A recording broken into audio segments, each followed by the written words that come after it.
Gondok. Blegeku gek sak dulita mel. Nala Gareng iki ora pangling kaya penemban Durna sing rawuh ana ing Karangkadempel. Gondok iya, Pak.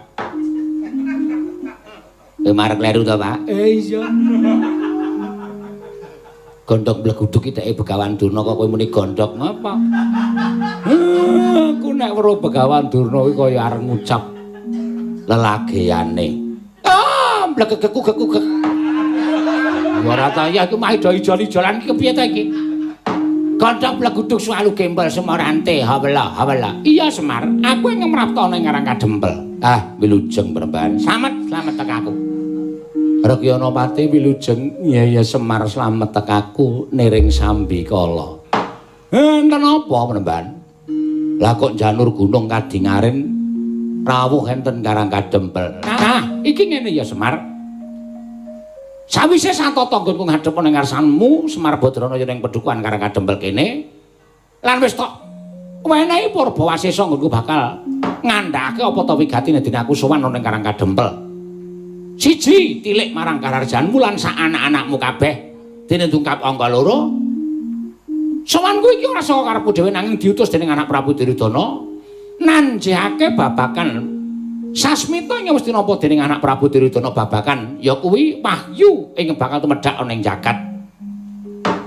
Ngendikane anak Prabu Duryudana nampa sasmita saka dewa yen to wahyu kuwi bakal tumedhak ana ing jagat ing aranan wahyu katentreman. Mongko sasmita ning Jawata ingkang ditampa dening anak Prabu Duryudana wahyu mau sing dadi lantaran tumedhake wahyu mau kowe Semar kowe. Mula tumuli anak Prabu Duryudana utusan nglawan aku supaya sowan ning Karangkadempel takon marang Semar Badranaya syarat ranane apa lan bakal tumedhake wahyu mau mapan menyang endi. Kowe blaka. Yen kowe gelem blaka aku banget ngaturake panuwun ingkang tanpa pepindhan. Upama to blakamu mau dadak nganggo pitukon. Kowe blaka ning dadak nganggo pitukon kowe kandha. Kandha Semar. Kowe njaluk apa? Kowe butuh apa? Tur dasare kowe rasa njaluk kowe aku wis melas karo kowe. Kowe iki dadi abdi ning Pandhawa pirang-pirang puluh taun. Uripmu ora ana undhake babar blas. Omahmu ya ping kaya ngene iki kawit biyen ora tau owah, ora tau tok bangun, ora tau tok gawe becik. Uripmu ya sarwa sekeng mlarat. Mula iki ana dalan supaya kowe dadi wong sugih, dadi wong sing kajen keringan. Wong urip nang alam padang iki nek ora kedunungan derajat pangkat utawa ora durungan bondo donya kuwi nek dipapan mesti disepelekake dening wong. Mula kowe dadi wong sing kajen keringan, saranana kowe blaka menyang didununge wahyu katentreman mau. Tumedhake menyang endi syarate apa? Yen kowe gelem blaka, kowe njaluk dhuwit pirang triliun bakal tak wenehi. Kowe njaluk dhuwit pirang miliar bakal tak wenehi. Yen perlu omahmu iki dibongkar. Terus rasa didandani. Piye kae? Ketoke janjine muluk-muluk kok dibongkar ora didandani. Tegese ora usah dadak didandani nganggo uba rampe omahmu sing wis dibongkar iki ning kabeh diganti sing anyar, ngono lho. Diganti sing anyar. Ngono? Kabeh diganti sing pendapamu iki dirubuhke. Mengko diganti pendapa sing ukir-ukiran. Nek perlu saka gurune kayu jati wutuh 16 perangkul. Semar. Apa sing dingendikake Kakang Durna kuwi pancen kepara nyata aku dadi seksi. Mula iki ming gampang banget. Iki gampang banget kowe ming cukup walaka wae, kowe ming cukup blaka. Tumedhake wayu kuwi eneng kene, syarate iki. Kuwi engko gampang. Kowe nyuwun apa wae bakal keturutan. Apa kowe nyuwun kreta kencana ingkang ditretes inten, ditarik kuda 8 cacahe. Kowe nek ndi-ndi ora usah dadak kangelan nite kreta. Saben kreta liwat para kawula ndodhok nyembah karo kowe. Apa ora jeneng kajen keringan? Lho, kowe rungokno Semar. Kowe bakal diwenehi kreta kencana. Mengko yen kowe diwenehi kreta kencana, anakmu 3 Gareng Petrobako kuwi bakal tak wenehi kreta sing diusung karo wong papat. Truk. Lumayan iki entuk angkutan. Angkutan apa to kuwi goblok banget to. Kreta diusung wong papat iki bandosa. Wah, tapuk cangkeme. Kosike. Sabar. Rasa kesusu, sabar. Ngono? Kowe nyuwun apa bakal tak wenehi. Wis. Ning yen kowe ora gelem nduduhke sarta ora gelem menehi ngerti, menyang endi tumurune wahyu katentreman lan apa syarat-syaratane? Oh, Semar, tinimbangane aku bali ditukani dengan anak Prabu Duryudana. Luwung aku nang kene, najan dadi deking pengamun-amun. Nek perlu aku kudu ngruda peksa karo kowe. Aku ora bakal wedi karo kowe, ora bakal sulap karo kowe Semar Batranaya.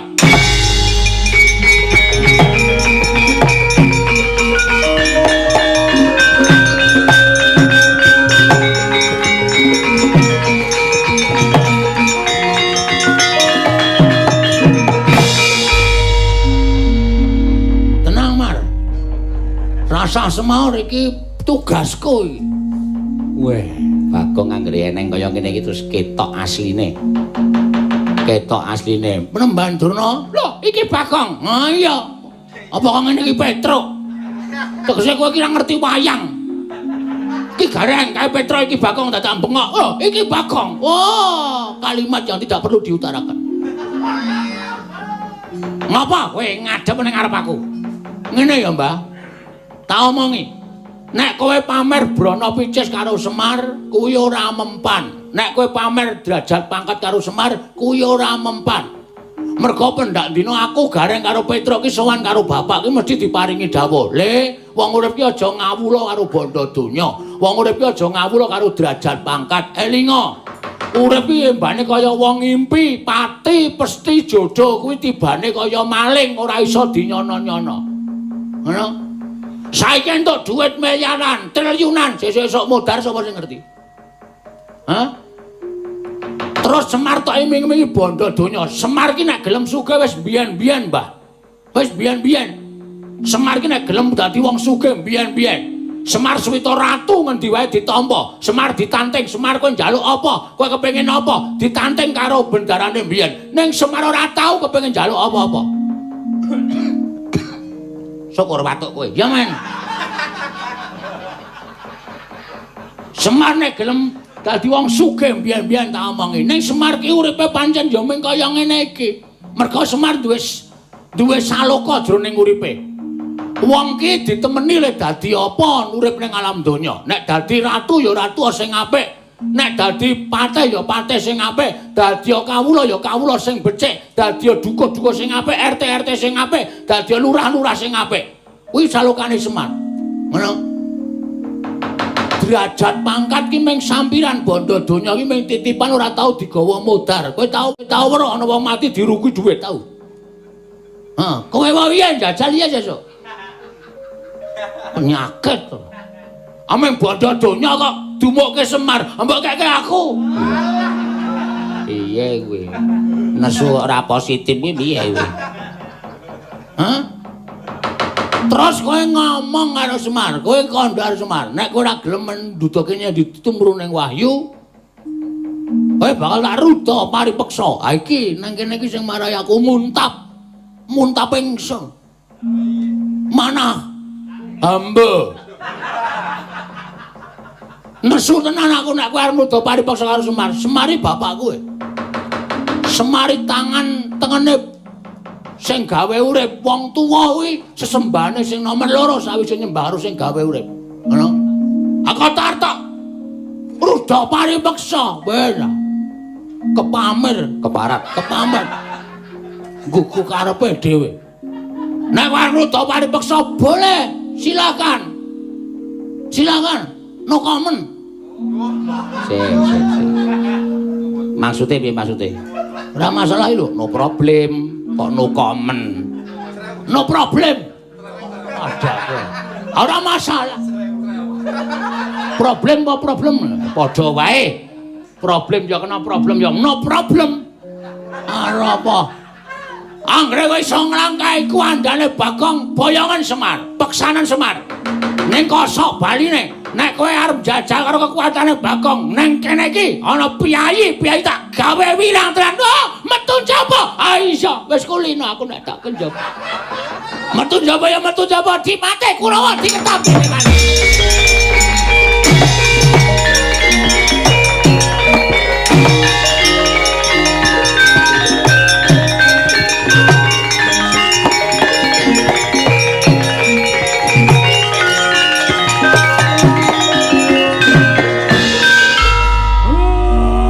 Bener kowe kowe ngewangi bapakmu.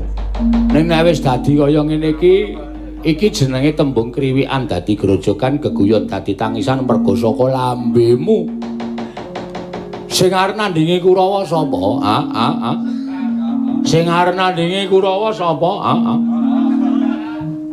Aku ora ngerti. Aku gak omong bapak senengan. Bapak iki lagane ngono kuwi. Bapak iki nek nesu kuwi lagane mesti ngono kuwi. Bocah kandhane ngeyel ngono kuwi. Aku ditirake. Aku ki mengkap-mengkap dadaku. Nek weruh trekahmu, Pak. Aku sebagai anak, Pak. Anak iku desa mikul dur mendem jero karo bapak. Ya. Mikul dur kuwi tegese kudu iso njunjung karo kabeciane bapak. Mendem jero kudu iso merahasiakan kejelekan bapak. Terus aku njaluk pangestu, Pak. Kurawa tak tandingi dhewe. Lho. Kurawa 100 cacahe. Aku 250, Pak. Pancen ngayal tenan bocah iki. 100 cacahe ora kok regane. Kurawa iki cacahe 100 ana Dursasana Durmagati. Ora wedi. Aku ora wedi, Pak. Bapak ora ngerti historiku. Waduh. Histori apa? Ngeri. Ngeri dengkulmu mlacak kowe. Histori iki sejarah. Bapak ora ngerti sejarahku. Bapak ora ngerti kabarku to. Aku kulino digebuki nang pasar, Pak. Aja ngomong 100, wong 200 gebuki aku. Nyatane aku isih urip. Aku kulino nyolong mas-masan konangan, Pak. Aku ya diajari wong nyatane ora apa-apa. Wes, iki aku mbelani karo bapak. Mati ya mesti aku mlebu swarga merga matiku mbelani karo bapak. Hak tandangane. Nek ngono aku melu le, nek ngono aku melu. Rasa do melu. Kowe anak sing ditresnani karo bapak, Petro ya anak sing digolo-golo karo bapak. Nek kowe mati bapak mesti sedih, nek kowe mati bapak. Nek aku kuwi anak sing paling disengiti. Ora Bagong, kowe iki ya tak tresnani. Alah. Pajake wingi joto kaidet aku ora dhewe aja. Ngerti aku dikandani tanggaku si Poniman. Poniman barang kok melu gitu. Kalau Gong, bapakmu dum-dum duit kowe ora kei dhewe. Aku ora apa-apa, Pak. Aku ora apa-apa. Neng lihatlah. Anak sing tok tresnani karo anak sing tok sengiti iki luwih ngabekti anak sing tok sengiti, Mer. Ngerti? Pancen kowe wani tandang ana. Nah, ketok lehmu tega karo aku. Bisa to cah iki? Aku kok tau nandangi Kurawa ki aku men mati, Men mati. Terus anakmu sing do teng pendana matane kuwi do ngapa ku? Do ora ngerti mbelani karo bapak wae piye? Iki piye nala gareng? Yo, tak ewangi yo. Tak ewangi. Duwe pamrih kowe. Duwe pamrih ngewangi aku. Men ketok ning ngarepe bapak. Ya ngono apa piye? Aduh, aku ki ngewangi lahir batin ya, Gong. Aku ki ngewangi lahir batin ya, Nyuk. Ora ndek pamrih apa-apa. Tenan. Ning ki aku sing maju nomor 1 aku lho. Iya maju nomor 1 nomor 4 nomor 5 sakarepmu. Petro ngewangi ra? Ngewangi. Aku ki adikku sing tak tresnani. Mbetut. Aku wis paham nek wis ndo sengit karo aku. Ning iki tak ketoke nggonku lampah karo bapak.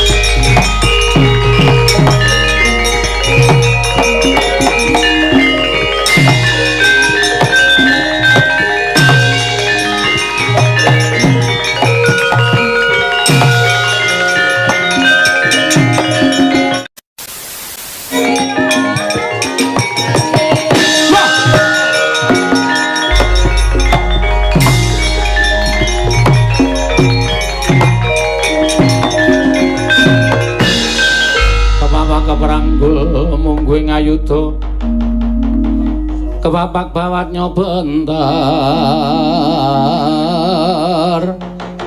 kepapak nyomungguh ngaloko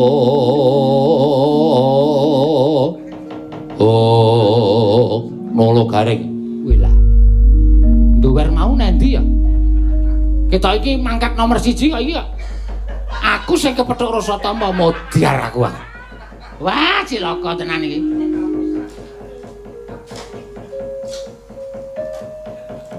Loh, kok kowe mburi, Kang? Aku liwat mburi omahe. Tapusi wis tandangi penake. Tandangi penake dengkulmu mlacot. Aku mengewangi kok. Kowe mangsamu, aku ki mengewangi. Kowe mau saka ngendi? Geronge. Lho. Nek wis lasem ki rasa digerongi. Nek rasa Pancasila. Apenane nata wayang ndandasku mumet. Kirong lasem ki rasa muni ora apa-apa, goblok.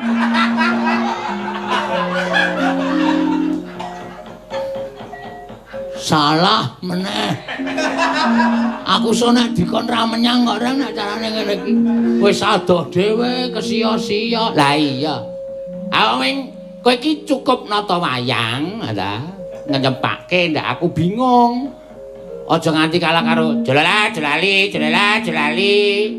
Putra-putri Indonesia kang sejati. Wing. Kuwi rasa nganggo ora apa-apa. Wong jenenge Celimen kok mundur. Satama Bagong. Bapakmu ndi? Nang kono. Kon rene. Ora gelem. Ora gelem tak rudo paripeksa. Ngelangkai kuwandaku, pecah siramu, pecah diadamu. Lho. Antem mencelat mripatmu. Jotos mrotoli untung. Kuwi lha edan. Tebak dadamu jemblung. Tak uncali sikil janggutmu nyepling utekmu. Waduh. Kuwi tenan apa ora? Ameng saya serem menan. Kono ya serem, aku ya serem. Mergane bantu tangga tayane. Kata. Jali.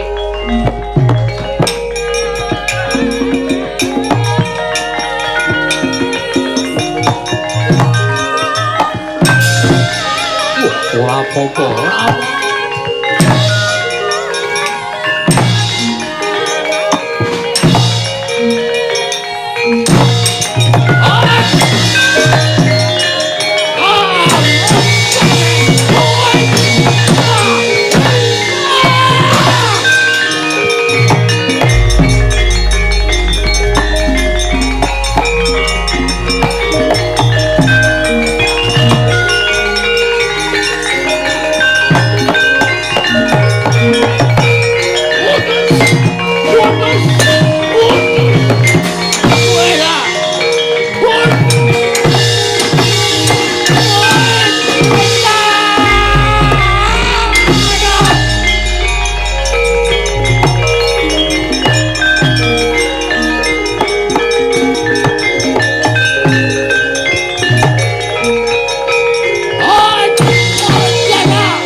Rumangsane wong Bagong wong loro saudan telu saurupan.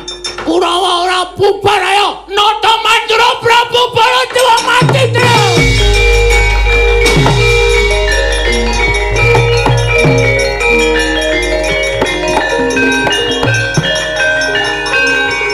Kenggo ngapa?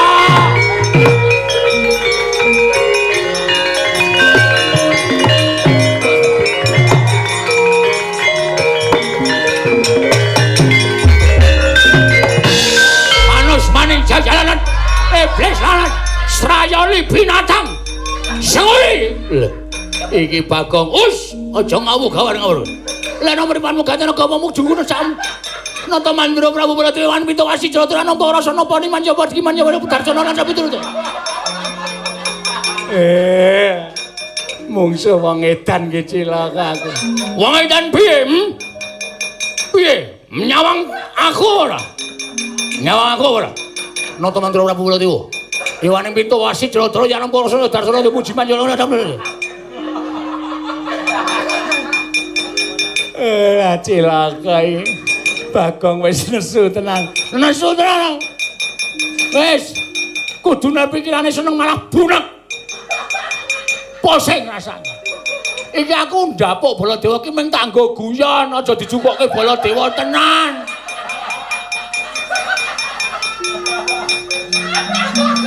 Melu mayang seprono 11 ora gathake jejeki modal.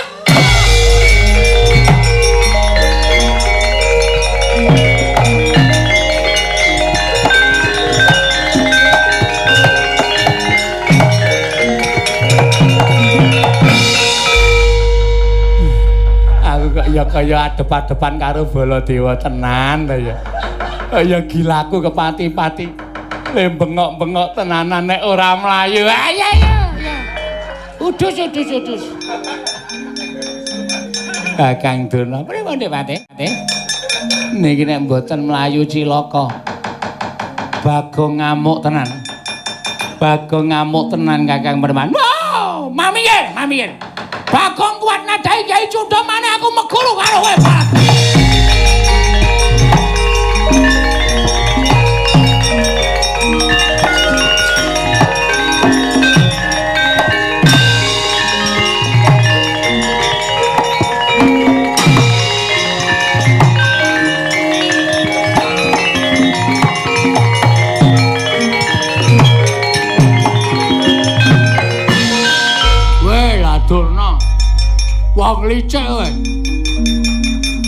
Wong licik kowe urung kalah wis gawa pusaka Kyai Cundha maneh apa to anggap aku wedi mati ha.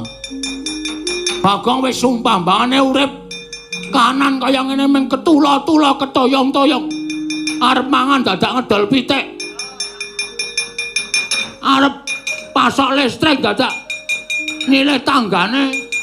Arep nyicil kendaraan dadak mrana-mrana. Mergo ora iso nyambut gawe luwung tekaning pati tak wujud ayo kowe apa aku sing tekaning pati ngapa kowe lho sik tak totok gundulmu modar kowe sengune iki sengune sapa sik waduh kacamataku ta Darantasena nganten apa nek kowe maju mati. Mati kajenge. Pon kula tekati mati mbok men. Urip ngrekoso tenan iki. Ketoke merdika ning kaya dijajah. Golek apa-apa kangelan. Mayang yo menang kene.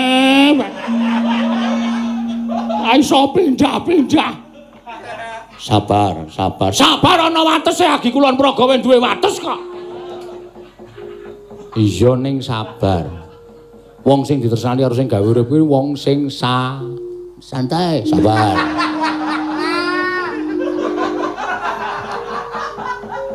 Mula wong urip ning alam padang iki kejaba duwe sabar, kudu duwe ikhlas. Nah. Kanthi sabar lan ikhlas kowe bakal wong dadi wong sing ketimpal. Ketrima. Ya. Ora ketimpal. Ora tak timpal barang. Edan. Kae pusaka jenenge Kyai apa? Kyai Cundha maneh. Kae pusaka saka Mogiri. Kadewatan.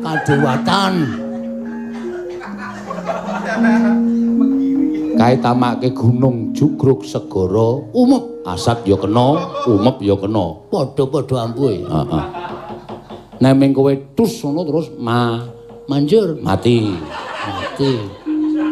mula aku ngeman karo kowe mbangane kowe mati kowe tak slametke lho mra ora mati ya dislameti oh sik to tak slametke beda karo tak slameti. Kowe kena maju ning syarate ana. Syarate apa? Kowe aku tak manji ning awakmu. Men kowe nek ditamani Cundha manik kowe ora apa-apa. Enane? Iya. Ayo gawe diwanti. Oh sik to. Aku iki sapa to? Darantasena. Ora basa. Oh iya. Lubyu. Lupa kok lubyu. Pon gak manjing liwat pundi? Liwat Cara Sukma.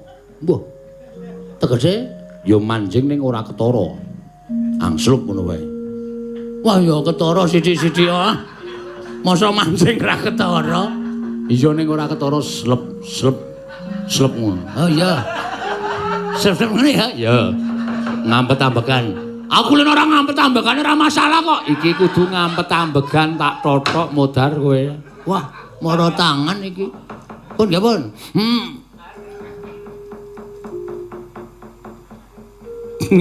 Lho. Kok malah guyu? Ngene ajeng dilebani sak guyu wae. Kotok mudar. Wis, pun wis. Wis lah, kok ora mbrendel. Ora. Edan padahal bentuke beda lho, kudune nek mlemplung-plung awakku ya melu melar dadi gagah ngono kok ora iki jan iso ampun tenan Ndara Antasena. Ha iya. Kowe ora bebuang pirang dina kok. Hah? Ora bebuang pirang dina. Wis ana meh 2 minggu e. Kok temumpuk nang kene.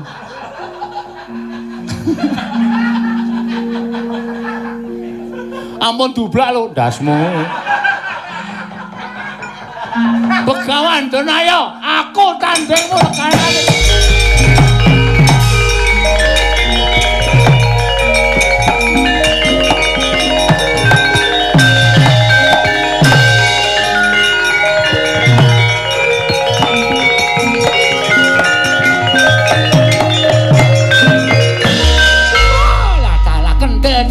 Kendel wae liwat petengan ijan ora wedi. Ngapa wae nggawa apa kowe? Nggo drayar bengkel ya. Wus. Drai dengkulmu mlacat ora. Iki pusaka kadewatan Kyai Cunda Manik ora wedi. Tidak takut. Loh, iki ampuh ki ra tumrap kowe. Hah? Nek Gusti kuwi paring pangandikan merga kowe nggunakake pusaka sak penakmu Cunda Manik kowe ora ampuh. Iki mung dadi wesi rongsokan. Ampuh karo ae gumantung sing gawe urip. Menungsa ya ngono, ampuh karo ae gumantung sing gawe urip. Ora sok pamer ampuh. Hah? Ampuh kaya ngapa kowe mung kalah karo nang warung terdekat. Loh, apa? Pil ampuh. Kuwi ampuh banget kuwi. Oh, wis sembrono karo aku. Cocok mati we, timbano mati dereng aku.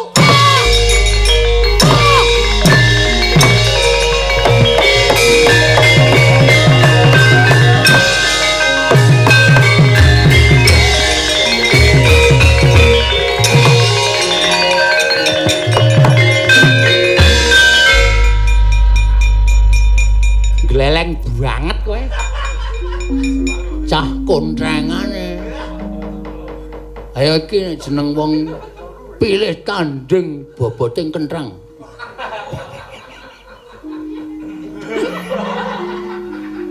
Wis saiki saya suwe omonganmu saya ngawur. Saploke lockdown 6 sasi iki kok. Pilih tanding boboting itu boboting kentang. Kentangmu bobote pira?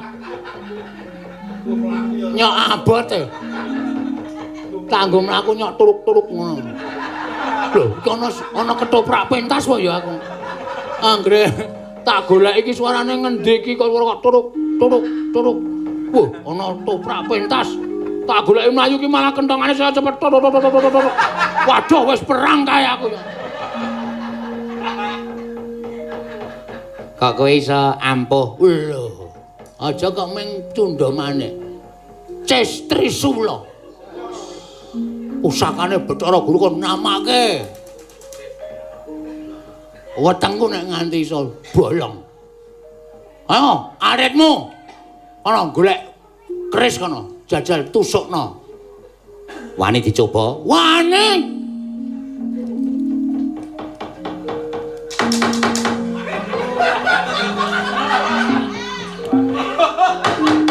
Ayo.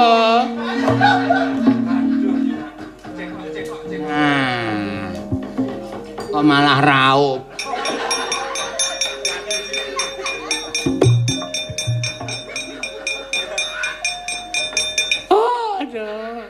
Mumet sirahku tenan. Nek nganti ora nyata. Awas kowe tenan. Asli aku nek.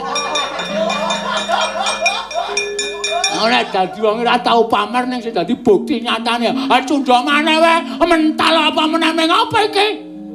Keris lok pira wae?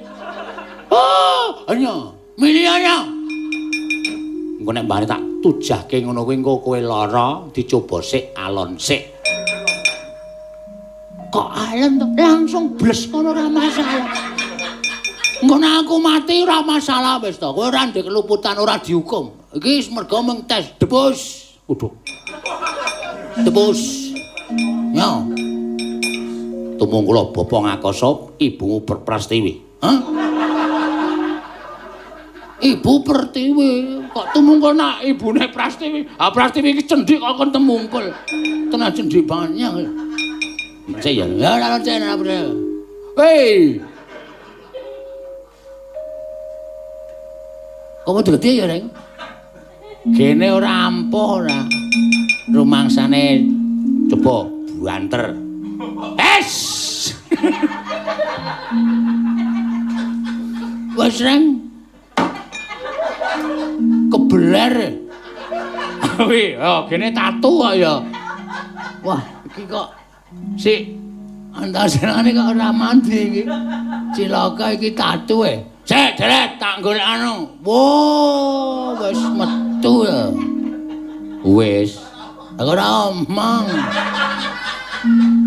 Asalae kowe sombong. Wis kere sombong. Ora watakku e. Tiwas tak kon nyoba iki kebeler iki. Nah, yo dite. Lho. Nggo ngopo? Tuku ten saplos. Apa? Ten saplos. Ten soplas. Nggo iki ndak nganu iki apa jenenge iki? Reaksi, infeksi. Infeksi.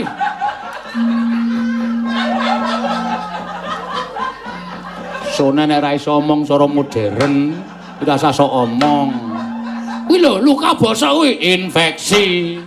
Infeksi. Oh, kok ereksi ora. Caedian ora.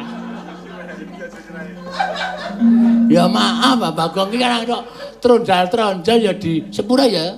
Sepuro-sepuro ora. Den.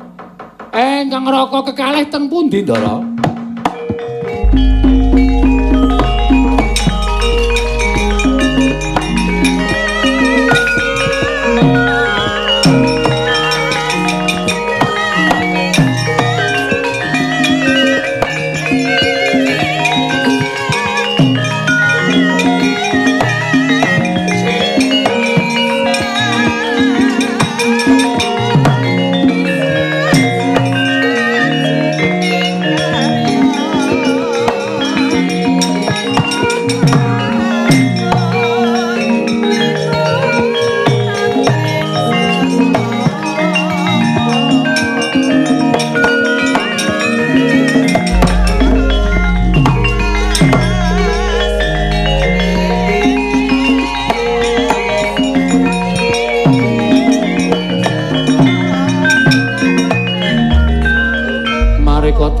Prayitna semuriris semuriris eka balik titiyani gandayani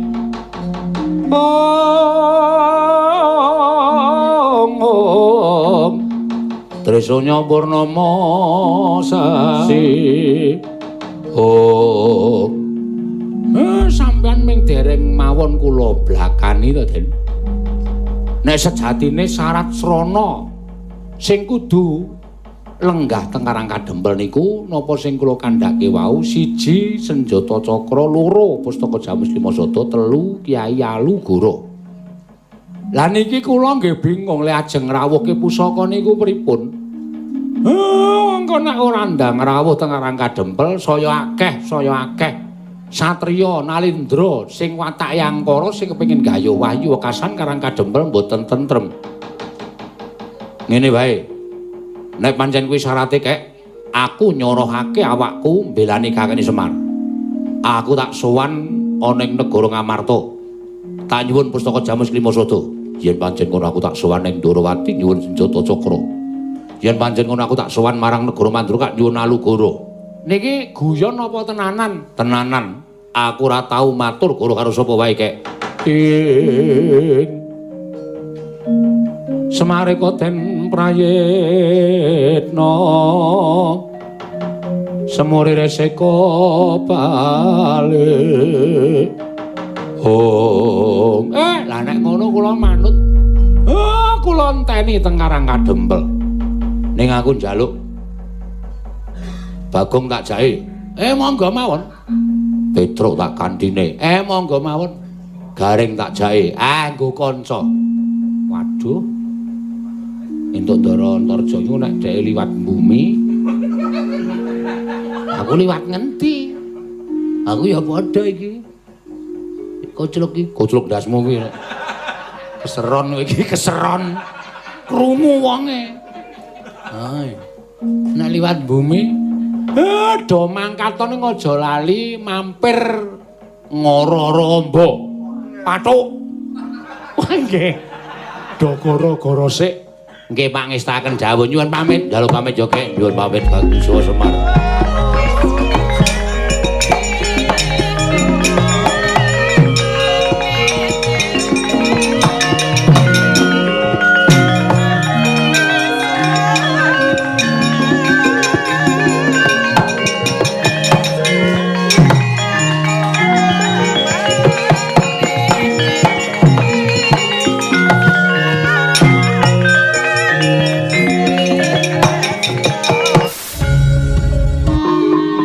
Doro.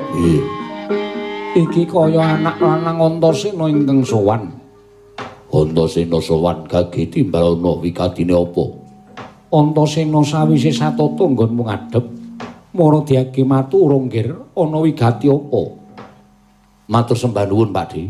Sepisan ngaturake bekti angka 2 sowanku ora saka karepku dhewe. Dadi seksine ya kuwi Bagong. Dene sowan ngursaning Pakde Puntadewa diutus dening kakekne Semar. Gandeng kakekne Semar dina samengko dadi lantaran tumedhak kanugrahan. Mongko kanugrahan mau ora bakal bisa tumedhak yen to syarat sranane ora iso diaturake. Syarat sranane apa, Nggir? Mula sing gedhe pangapurane Pakde Puntadewa yen to aturku iki mengko gawe kogel kagelan penggaling Pakde Punta. Ning gandeng aku wis aguh dadi utusaning kakene Semar supaya bisa mujudake syarat sarana ana ing Karang Kadempel paripaksa tak wanek-wanekke matur kersaning Pakde Punta. Nggir, aku iki wong tuamu dhewe, mara gage matura. Sira kula Antasena Darbe Panyunapa jumbuh lawan ngendikaning Kyai Semar Badranaya. Aku sowan kersaning Pakde Darmakusuma nyuwun ngambil pustaka Jamus Myang Jimat Lima Sada. Ora kita ngomong tuh legeng kedeping paningal kudu lenggah ana ing Karang Kadempel dadi syarat sarana tumedhaing wahyu katentreman Pakde Punta. Gunjang ganjing langit kelap-kelapaton lerkin sanging risang mawe gandrung ing cah bambung Antasena. Bapak Jodipati eneng dawuhmu apa? Mula saiki gage petungen kanggo narar sing ganep. Pustaka Jamus Lima Sada kuwi dudu pusaka baen-baen, nanging kuwi panguripaning para Pandhawa. Nanging sabab apa Semar mbutuhake pusaka ora sowan dhewe utusan karo kowe. Yen Semar sowan dhewe mesti ana petungan-petungan saka para Pandhawa. Nanging gandeng sowaning Semar iki ora sowan dhewe nanging lumantar Antasena. Kowe ngerti watake bapakmu? Aja kok mung anak dhewe, najan kuwi bojoku dhewe. Yen pancen sajae nyubriyani mesti bakal tak cubriyani. Mbuh kuwi pancen panjalmane mungsuh apa dudu. Mula Kang Sangaku yen kowe bakal nyuwun pustaka Jamus Lima Sada kudu dibuktekake dhisik kaya Antasena tenan apa ora. Wela dalah.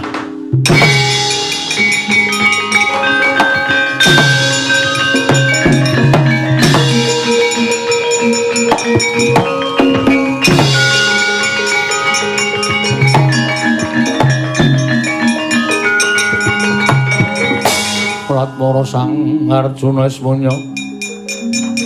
Esmunya kang kamanungsan kasrepan tingkah iso.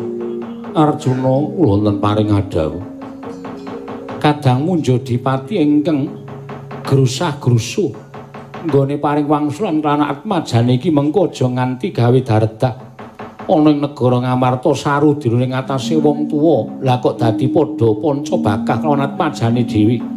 Yai tak kandheni pustaka Jamus Lima Sada wenehna kelawan putramu Si Antasena babar pisan si adi tak kanthi budal marang Karang Kadempel Yai.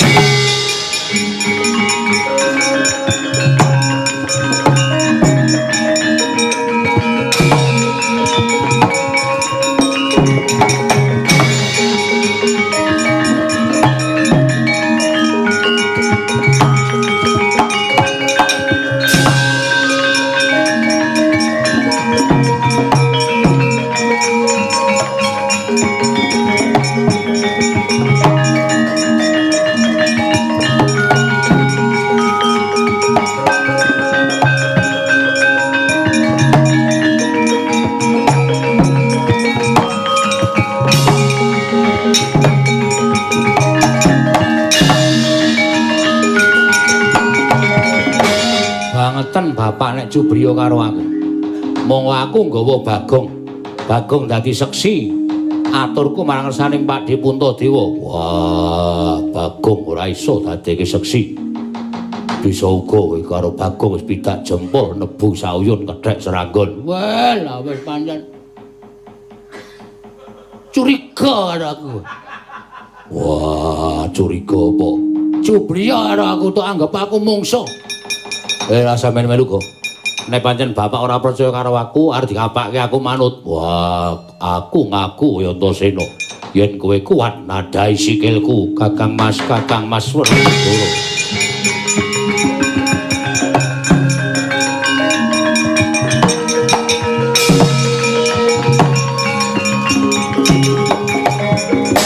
Antasena, piye Pak Lek? Dawuh ngendikaning Kanjeng Koko Prabu. Pusaka diparingake marang sira lan baliya marang Karang Kadempel. Wah, jlamprong menika sampun dados pangandikanipun Koko Prabu Puntadewa. Menawi Kakang Mas mboten narimakaken kula aturi mundhut prisa kaliyan Koko Prabu Puntadewa. Matur nuwun, aku nyuwun pamit ya, Lik.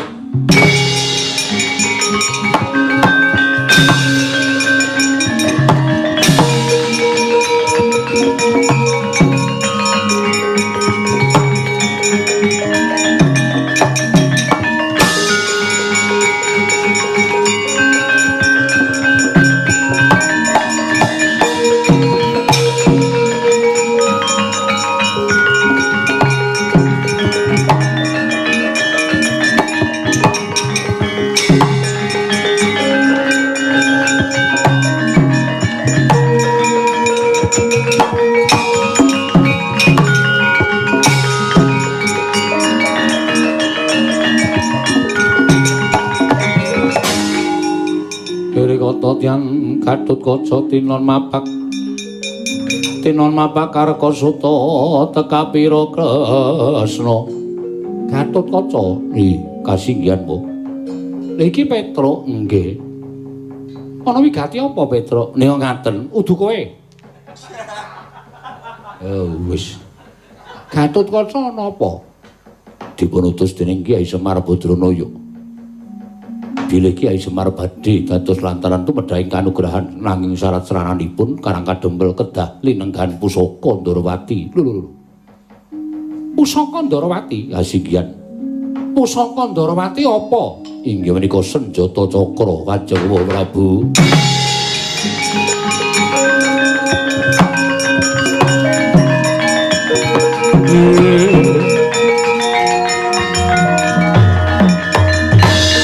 Kala narpa Kresna Tantulasa anyakra ring Sang Resi Jahnawi Suta ing jagat Dewa Bathara jagat Pangestu-Ngkara. Aku dadi ming tumurune kanugrahan wae dadak nganggo syarat pusaka senjata cakra kosek to. Dawuhing Kakang Semar piye? 3 pusaka ing kedal lenggah wonten ing Karang Kadempel. Lho. 3 pusaka apa wae? Senjata cakra pustaka James Lima Sodolan Kyai Alugara. Ingkang sowan marang negara Ngamarta Dimas Antasena. Ingkang sowan marang Mandura Kakang Mas Antarja. Gatotkaca wonten timbalan. Aku percaya marang Kakang Semar. Mara senjata cakra tampan ana nanging aku tak nututi lakuning Si Antarja merga kowe ngerti wataking Koko Prabu Mandura. Matur sembah nuwun Kanjeng Prabu.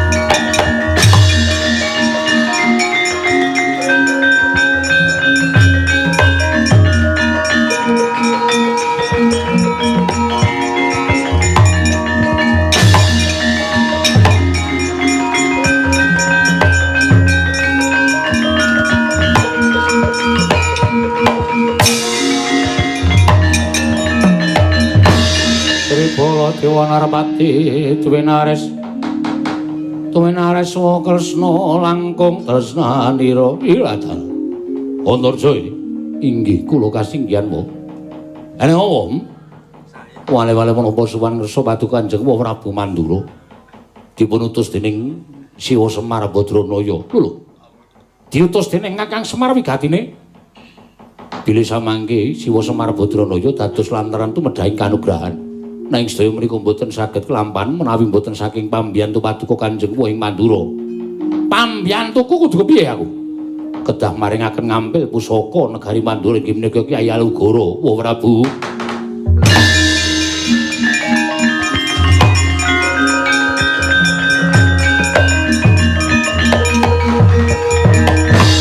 Wah, jagat Bathara jagat pangestu ngoro weladal. Antarsa wonten timbalan. Mesine kowe weruh, Kyai Alugara kuwi ora sak bae ning pusaka. Kuwi pusaka kadewatan dewa sing paring kalawan Wohing Mandura. Lah kok dadi Kakang Semar mbutake Kyai Alugara kuwi wigatine mengki narya srana tumedhaing kanugrahan. Apa ora matur marang Kakang Semar? Yen pancen mbutake Alugara kon tekan ngene dhewe. Aku tak weruh tembunge Semar kaya ngapa? Ora sautusan karo kowe. Wo, kula ingkang dipun pitados. Menawi ngantos kula mboten mboyong pusaka Kyai Alugara, kula badhe dipun dukani dening Kyai Semar Badranaya. Kosek Semar nyendukani karo kowe tak dukani kowe wedi karo ndi? Kula ajrih kalian Kyai Semar Badranaya. Iblis lanat karepe dhewe. Wah, menungso tatanan strayali binatang. Wah, nias karo Baladewa, ngilani karo Mandura Prabu Baladewa. Wah, dalah tegese kowe wani karo Mandura Prabu Baladewa. Kowe wani karo wong tuamu dhewe. Padha karo kowe bobote abot Semar tuwani Baladewa. Antarja, kowe ora minggat karo Mandura, kene margane patimu, Koko Prabu, Koko Prabu.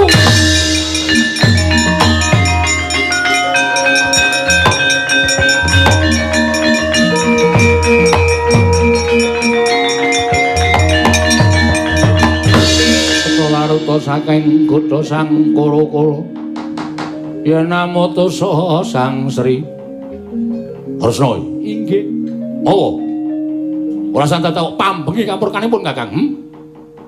Bocah mulang sarak kaya Antarja kuwi ora diajar tuman wae apa ngegong-gonge demi anake Werkudara. Kira-kira Baladewa wani ngajar karo Antarja apa piye? Mangkir miyin sampun ngantos panjenengan duka kados mekaten. Sapa iki muring-muring iki? Berbagi wong ler-leran. Nyakit. Cobi. Remeh to, ming diwane niru Gareng lho. Gareng nika nek kowe wis mantuk nika karo sapa-sapa ora wedi. Setan las melirik matane. Mboten melirik panci kera ora, Bu. Yo. Lah terus kula ugi ngaten. Ingin dipun betaken Kyai Semar mboten namung Kyai Alugara. Lah terus nanging senjata cakra ya tok paringke inggih kula paringaken dhateng pun Gatotkaca. Lah kowe piye lho? Senjata cakra kuwi dudu pusaka baen-baen. Kuwi pamunahing satru sekti. Cakra kuwi ngedap-edapi kekuatane kok diboyong karo Gatotkaca piye? Mangkir miyen to. Samenika ngaten mawon. Pusaka Alugara diparingaken ngono mboten? Yen tak paringke, Koko Prabu tegesipun ngemuti labanipun Kyai Semar. Yen ora tak wenehake, yen aku nesu apa sing isana suki ming Ratu Mandura apa piye? Sing isana suki ming Ratu Mandura. Mulai ngaten panjenengan mboten ngemuti labanipun Kakang Semar Badranaya. Ming disiwuni ngampil pusaka kok ora entuk iki panjenengan niku ngelingi ora nalika dimomong dening Kakang Semar. Iki iso meneng ora iki? Ganggu wong ler-leran ora. Sampluk iki. Kula mawon wedi karo Gareng. Nomalis panjenengan. Nek pun ngonten niku wis ora wedi karo sapa-sapa. Monggo usaka kula suwun. Dikone ndi? Teng Karang Kadempel. Lah pusaka wis karo pun Kakang. Panjenengan kula dherekaken sowan dhateng Karang Kadempel. Oh ngono. Inggih. Yo.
edan wayang diosak asik. Gareng karo apa? Ajang teng riku niku.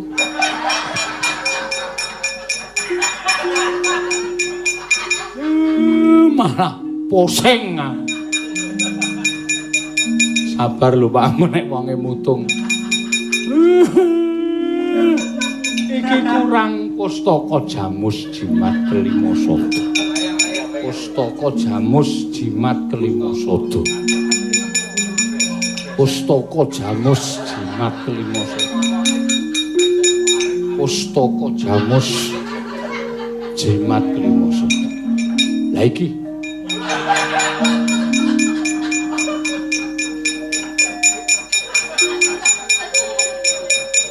lagi. Wah, Gusti paringono sabar. Paringono kiyat, paringono sabar. Kakang Semar sak banjure piye? Nggih mengkari ngenteni tumedhaking wayu katentreman. Ingkang sasmitaning dewa namung ndara-ndara kula Pandhawa ingkang wajib nampi.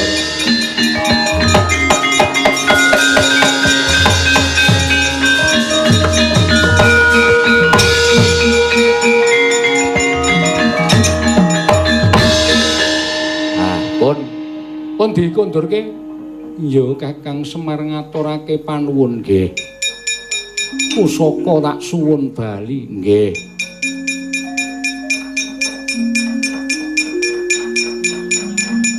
Ngaturke panuwun Kakang nggih. Petro Windondo. Oh iya. Nyo. Nggon aku padake ora. Aduh. Salah wong Kancing Gelung ki bolongane cilik kok teng susu-susu. Mugi-mugi Pandhawa tetepa dados satriya piniling para Jawata utusaning adil ingkang badhe ambabar katentreman ndara.